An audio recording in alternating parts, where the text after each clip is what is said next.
Meu nome é Mônica Yumi Tsuzuka, eu sou professora da Universidade Federal de Santa Catarina e, junto com os demais autores desse trabalho, eu vou apresentá-lo então, e ele é intitulado Proteases alcalinas relacionadas à idade ao protocolo alimentar no cultivo do Neongobe Elacatinus figaro perciformes gobide. Esse trabalho foi desenvolvido na Universidade Federal de Santa Catarina. O Neongobe Elacatinus figaro da família Gobide é um peixe ornamental marinho endêmico do litoral brasileiro, correndo dos estados do Ceará até o de Santa Catarina. Muito popular no comércio da aquariofilia devido ao seu pequeno tamanho, coloração preta com duas faixas amarelas brilhantes no dorso, comportamento ativo e rusticidade. Entre os anos de 1999 a 2001, foi a sexta espécie mais exportada no Brasil. Reconhecido como peixe limpador, apresenta um papel importante em ambientes de recife e aquários, removendo ectoparasitas, tecidos lesionados, muco e escamas da superfície corporal de outras espécies. Esse comportamento é importante para a manutenção do equilíbrio e da saúde dos peixes nos recifes de coral. Devido à coleta intensiva, o que pode levar a um desequilíbrio das associações interespecíficas recifais, e por estar no mercado de ornamentais por mais de 20 anos, foi observada uma diminuição dos estoques naturais, sendo que o neongobe foi incluído em 2004 na lista de espécies ameaçadas de extinção. A criação intensiva de peixes marinhos ornamentais, especialmente os ameaçados, pode ser uma das medidas para minimizar a pressão sobre os estoques naturais, sendo considerada como uma importante ferramenta para fornecer, especialmente para o mercado da aquariofilia, animais de origem legal e sustentável. Entre as questões prioritárias para a produção desses peixes estão o conhecimento dos requisitos nutricionais e a determinação de protocolos de manejo alimentar mais adequados. A identificação, a quantificação e as alterações do perfil das enzimas, da atividade das enzimas digestivas durante a autogenia podem trazer informações valiosas sobre o estado nutricional das larvas, bem como servir para o estabelecimento de um momento mais adequado para conduzir a transição alimentar, auxiliar na escolha de ingredientes apropriados e desenvolver estratégias alimentares adequadas na larvicultura, com base na capacidade digestiva do peixe. A proteína é um nutriente encontrado em maiores quantidades nas dietas para as larvas. Portanto, um número significativo de estudos têm sido direcionados para a caracterização da atividade enzimática das proteases. A exigência deste nutriente para um crescimento máximo em larvas e juvenis de peixes, teleósteos, é quase 2 vezes maior do que para animais adultos. Apesar disso, a exigência dietética da proteína em peixes tem sido estimada para juvenis e animais na fase de engorda, e pouca informação encontra-se disponível para larvas. Nas fases iniciais de vida, sem estômago funcional, a digestão dos alimentos ingeridos ocorre no intestino larval, onde o pH permanece alcalino e a atividade proteolítica é realizada principalmente por proteases alcalinas. Alguns autores sugerem que as larvas de peixes podem utilizar as enzimas existentes nos alimentos vivos, o que facilita o processo de digestão das larvas até que seu sistema digestivo esteja totalmente desenvolvido, diferenciado e funcional. Portanto, é importante estudar a atividade das enzimas digestivas em alimentos vivos, utilizados durante a larvicultura, em paralelo à atividade enzimática em larvas cultivadas. Assim, esse estudo teve como objetivo principal estabelecer protocolos de alimentação para a produção em cativeiro dessa espécie vulnerável na lista de espécies ameaçadas da fauna brasileira.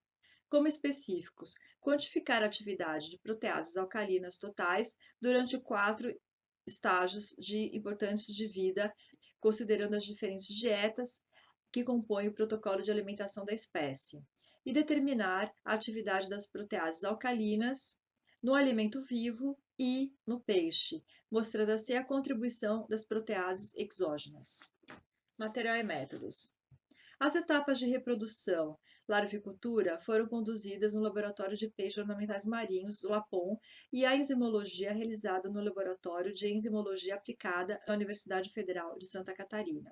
Foram utilizados 2 casais de reprodutores selvagens.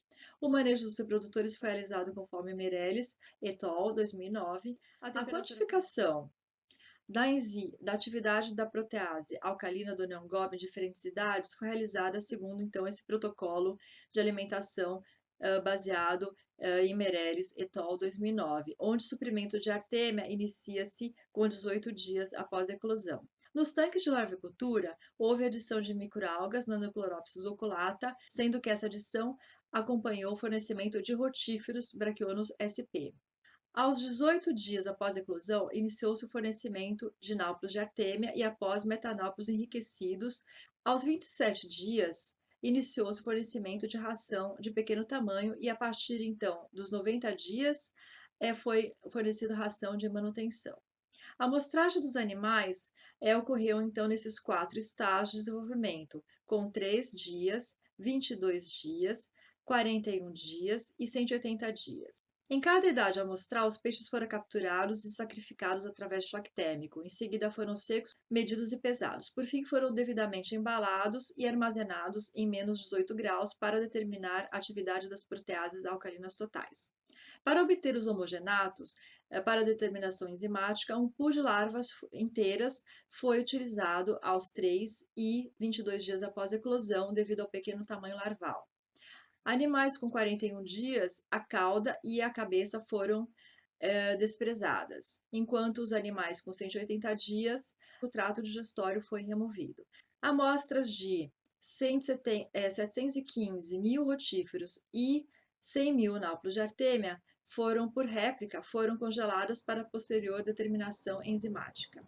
Após a obtenção do extrato enzimático, a quantificação de proteínas solúveis dos extratos enzimáticos foi realizada pelo método de Bradford, de 1976.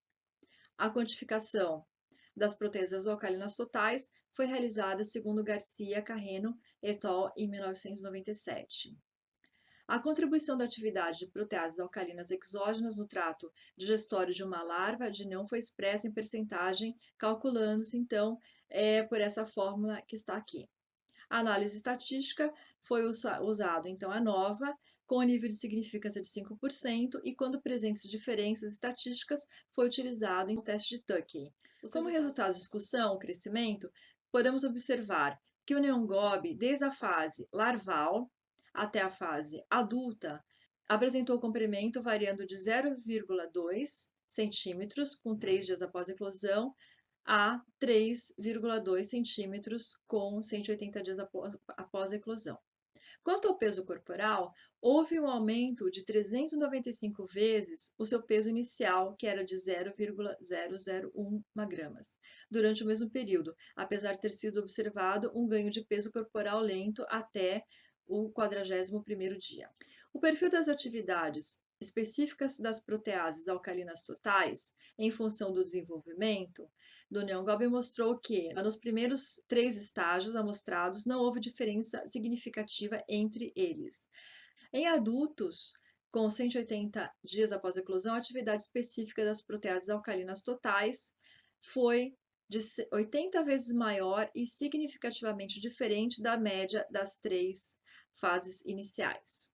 Essa atividade em adultos do neon gobi é maior do que a encontrada para peixes herbívoros adultos, mas menor que observada em peixes carnívoros adultos. Peixes herbívoros possuem pouca atividade em proteases, porque a produção de grandes quantidades dessa enzima pode ser metabolicamente e energeticamente dispendiosa, considerando que esses peixes ingerem baixas quantidades de substratos, proteínas para atividades dessas enzimas.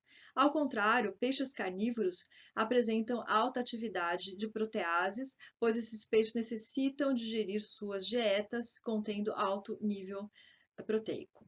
A atividade dessa enzima encontrada em adulto do neon gobi com a de peixes onívoros foi similar, como no caso da carpa comum e também do tente. Esse fato está em concordância com a alimentação preferencial do neon gobi na natureza, pois essa espécie alimenta-se em diferentes níveis tróficos, sendo considerado um peixe limpador, consumindo ectoparasitas, tecidos e mucos da superfície de corpos de outros peixes, e pode se tornar oportunista na ausência de clientes que procuram alimentos não derivados da atividade da limpeza.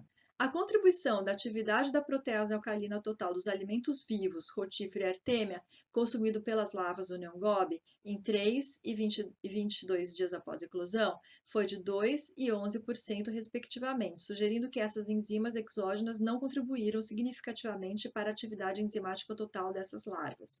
A contribuição do alimento vivo provavelmente se dá de forma indireta, ou seja, estimulando a secreção de enzimas do próprio peixe, possivelmente como observado para o neongobe. Como conclusão, os resultados obtidos desse estudo através da quantificação da atividade de proteases alcalinas durante os 4 principais estágios de desenvolvimento do neongobe mostram que a espécie é capaz de digerir e absorver proteínas de alimentos vivos e de dietas formuladas desde o início da sua fase larval e baixa contribuição de proteases alcalinas presentes nos alimentos vivos, rotíferos e artêmia oferecidos durante a larvicultura. Desta maneira, o conhecimento do perfil da atividade de proteases alcalinas é uma ferramenta que poderá auxiliar no estabelecimento de um protocolo de alimentação mais adequado para a produção de lacatina fígaro. Obrigada.